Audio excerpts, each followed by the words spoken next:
with Camera Girl 18. Hi. Hey guys. What are we doing today? Okay, so right now this is the after party. We're gonna be talking about Civil War, Captain America Civil War, for like about 10-15 minutes. It's gonna be spoiler free. Yes, I should be Dazzler. Fuck Taylor Swift, but let's not get off the rails here. So let me start this whole thing off by saying I saw it a couple weeks ago. A friend of mine had a +1 to go see a screening at Disney, and I was like, yes, I'll come with you. And so I went and I saw it with a bunch of other critics. And yeah, like the hype is real. The hype is so real. I had such a fun time watching it. The Russo brothers are just killing it. Like, I'm so excited to have them on.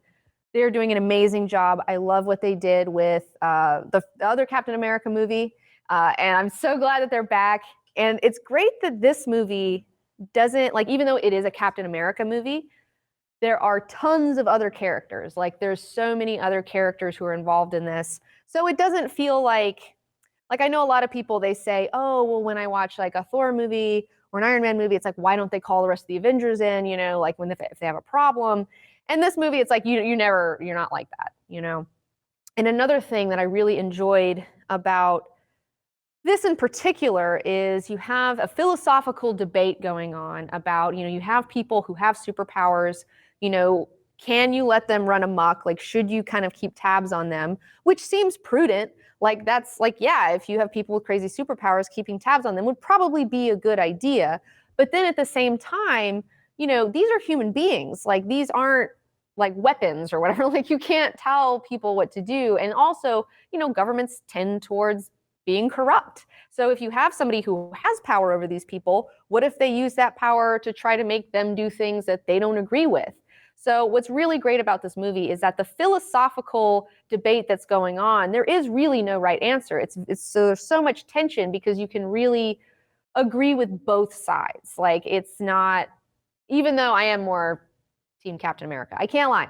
I love freedom. You know what I'm saying? Like, I mean, let's be real about it. You can't, like, if I had superpowers, like, you think that I'm gonna let the government tell me how to use them?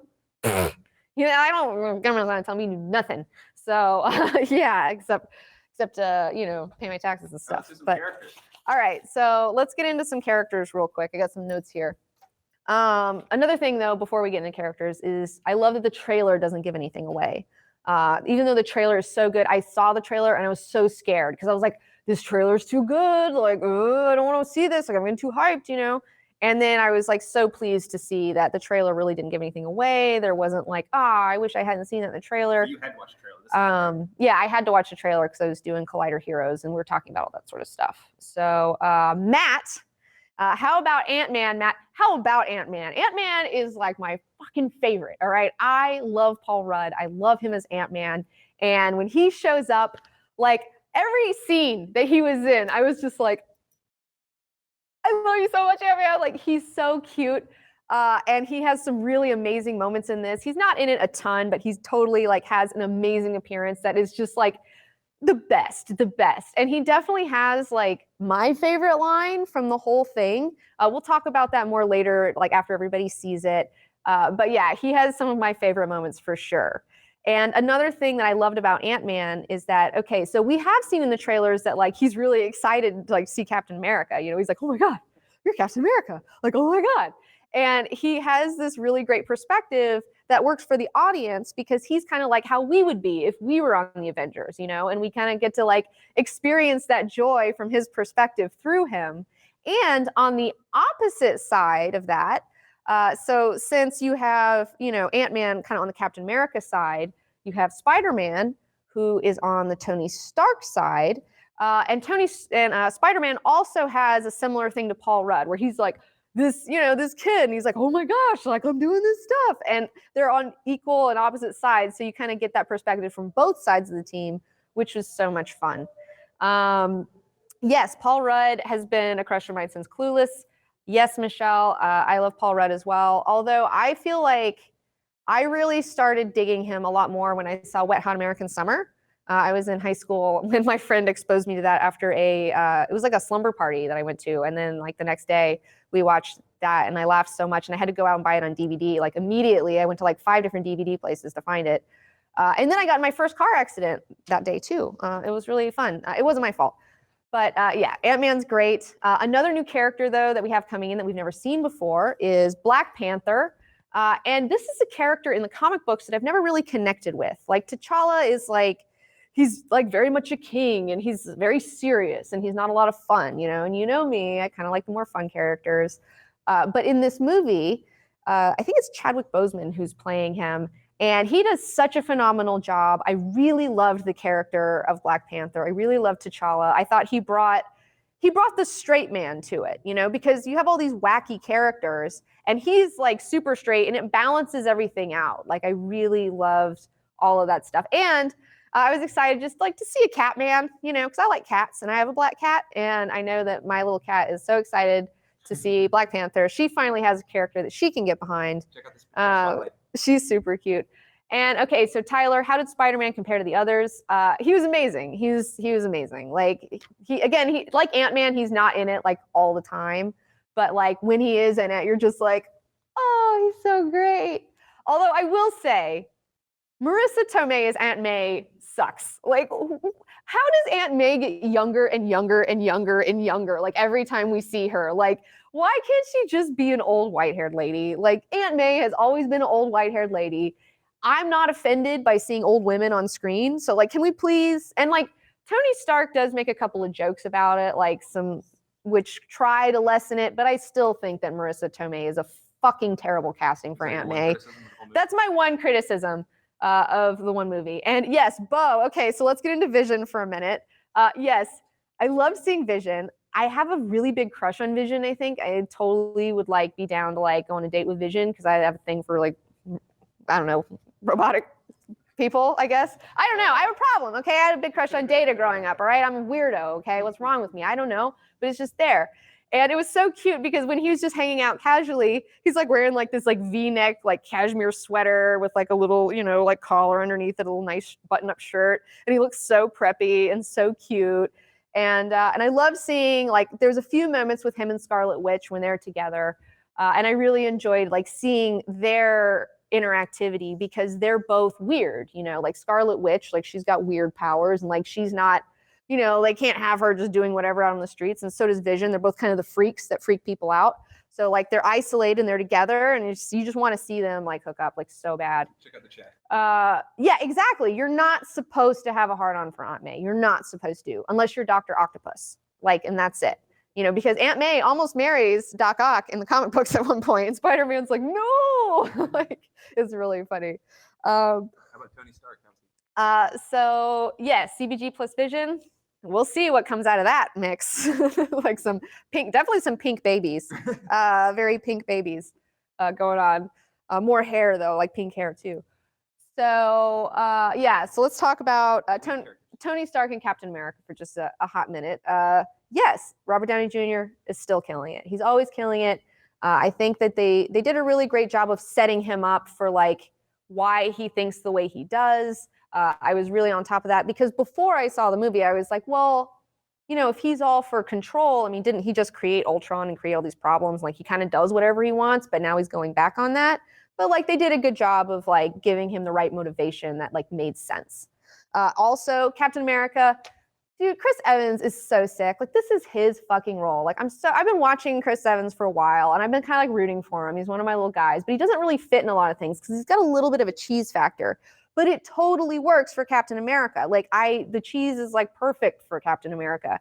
And, like, there is this shot, and you've seen this in the trailer where he's holding the thing and he's holding the helicopter, you know, and he's like, and, like, there's this, like, sun and, like, just muscles. And, like, as a lady, I was really, like, that shot was, like, the sexiest shot in the whole thing, you know? It's like, they didn't even make Black Widow look as good as they made, like, Captain America look. And I was, even after the screening, I went to the bathroom and I was, like, getting ready to come out, and these other girls were talking in between the stalls, and one was like, oh my gosh, what about those muscles? And I was like, yes. And, like, all the girls were, like, talking about Chris Evans.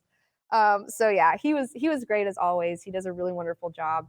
I'm so excited for him. And another thing that I'm really, like, I've never liked Captain America before either. Like, before the movies, I was not a Captain America fan. Like, I didn't hate him, but I was just like, he's kind of stuffy. I don't really get him. He's kind of boring, you know, he's kind of a Boy Scout.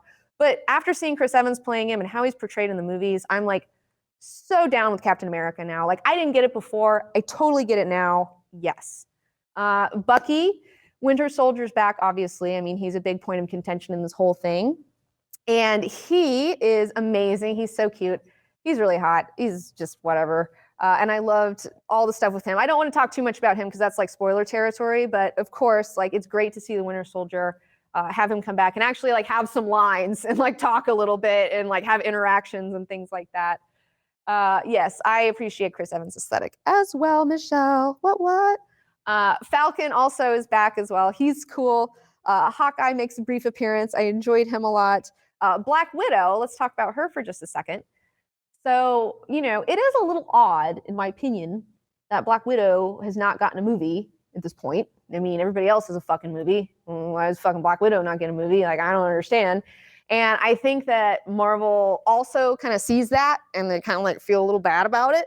So in this movie, they really did make sure to give her a few scenes that like really like they're her scenes and they're really, really badass and like super fulfilling for her character. And I was really glad that they kind of tried to at least spotlight her a little bit more. But who knows? I mean, maybe ScarJo doesn't want to do a Black Widow movie. I'm not entirely sure why that isn't happening, but it isn't happening. Well, yeah, they do have a lot on their plate. Especially with SpiderMan now. But yes, Sebastian Stan is really incredible. Unless like, but when Sebastian Stan doesn't have that wig on, I'm not paying attention. I'm like, who's he? But then he puts the wig on and I'm like, oh, who is he? You know, it's like, it's a whole thing. And let's see, who else? Scarlet Witch. Let's talk about her for a second as well. We definitely get some more Scarlet Witch. Like I was saying, she has a lot of stuff with Vision in this. But I really like how she's being played, even though I am disappointed that she's more of just like a telekinetic, you know, she's just more like a Jean Grey, because in the comic books, the Scarlet Witch has like reality bending hex powers. Like it's really hard to explain. And I understand it's not easy to translate, but I wish they had made more of an effort to try, especially since you have a Doctor Strange movie coming out and planned where they are going to be talking about magic and like reality warping and things like that. I mean, that would make sense, but you know, they do what they got to do. Oh yeah, okay. Black Widow would be given more respect with a serialized Netflix format. It would be great to have a Black Widow show and like see her going on her weird missions. I don't know if they have the money for ScarJo. I don't know if Netflix has the money for ScarJo, but maybe they do. I don't know. They're doing really well over there. Like, I'm a big fan of Netflix. Like, keep it going, Netflix. Like, you guys are killing it. So, all right. So you guys ask me some more questions. That's kind of, like I said, I don't want to spoil anything. It's a lot of fun. Do you guys have any specific spoilerish free things? Agent 13. Yes, she shows up. Sharon Carter, I think is her name. Yeah, she totally shows up. And her scenes were so great. In fact, this is the thing that's like, in Avengers 2, right? Like, that movie was so stuffed that it was too stuffed. It was like double stuffed Oreos, but it was like quadruple stuffed Oreos. We're like, this is too much stuff in this Oreo. This is not good anymore. But somehow in this movie, even though there's even more characters and more stuff going on, they really found a way to give everyone a really great moment. Like, everyone, even if they're in it for just a moment, they have these really amazing little deals, and like everyone has a joke or something going on. Well balanced. It's very well balanced. It's very well balanced. Too many characters, a problem. No. Like I said, it's not a problem. Like, it's not a problem. It's not a problem. It works. And let's see. Yeah, a Doctor Strange Scarlet Witch crossover would be cool, and that would make total sense because they do hang out because they're both magic people. You know, like, it totally makes sense. Like, it doesn't make sense why they didn't make her magic. Why does Bryan Singer make these X movies so blah and depressing? I don't know. You know, I do know. It's because he doesn't understand the X-Men, and that's the thing. Like, he doesn't get it from the comic book perspective. He thinks of them more as like science fiction, you know, and less of like fun comic book family stuff. By the way, perfect timing for an ad for X-Men Volume 3. Perfect time. So since we're talking about the X-Men for just a minute, we got derailed on the X-Men as usual. May 27th. May 27th, tentatively, T-Bone and I are going to be releasing Epic History X-Men Volume 3. So hopefully we're going to get some market reflection since the X-Men movie's coming out. And it's going to be a bad X-Men movie, in my opinion. See, we'll have a good X-Men thing that you can watch instead of watching the crappy X-Men thing. Nah, it's not. It's you know. All right, one more question. Okay, did Civil War make your top 5 MCU? Yes, it totally did. It totally did. I like it even more than the Winter Soldier. Oh, that's high praise. Yeah. I think that even though I've already seen it, I'm gonna go see it again, and then I feel like I'm gonna go see it again, and then I don't know, I might go see it again. Because man, when I saw that movie, I was having like a really rough week. I was just like super depressed. I was down in the dumps. I was dealing with a lot of personal issues, and when I was watching that movie, I just forgot about all of it. Like I was just like, I remember leaning over to my friend and being like, "Can you believe that we live in this time and get to see this?" Like finally seeing like 2 teams like fighting one another. It's just like we've been building up to this for so long, and to see it done well is just like very fulfilling on a lot of levels for my little fangirl self. So yeah, I'm there, Jason. You're there. Everybody, get your tickets. Civil War. Let's wrap it up. Thank you guys so much. And I'd also like to thank Smiletime for letting me use their studios today and their amazing platform. They are super the best. You guys are the best. I can't wait to, we're going to talk more about Civil War next week after everybody sees it this weekend. So after we do a Game of Thrones thing, I'm fully planning on doing a Let's Talk About Civil War and get really excited about it. So be on the lookout for that. I'll see you next week. Same bad time, same bad channel.